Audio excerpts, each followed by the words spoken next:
புதிய ஏற்பாட்டில் இயேசுவானவர் சகல தேசங்களையும் மக்களையும் பாரபட்சமின்றி நேசிக்கிறார்.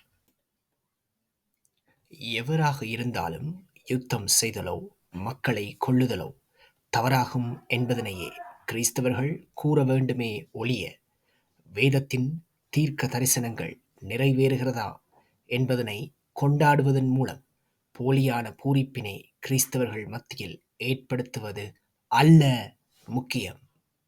மாறாக எல்லா இனத்தவரும் இரட்சிக்கப்பட வேண்டும் என ஜெபிப்பதே முக்கியமாகும்.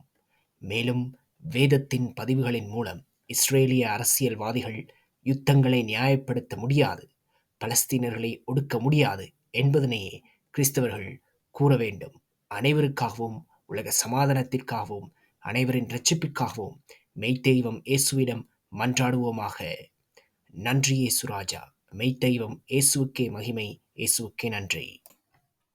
ஒரே மெய்தெய்வமும் நம் கர்த்தரும் இரட்சகருமாகிய இறைவன் இயேசு கிறிஸ்துவுக்கு நன்றி.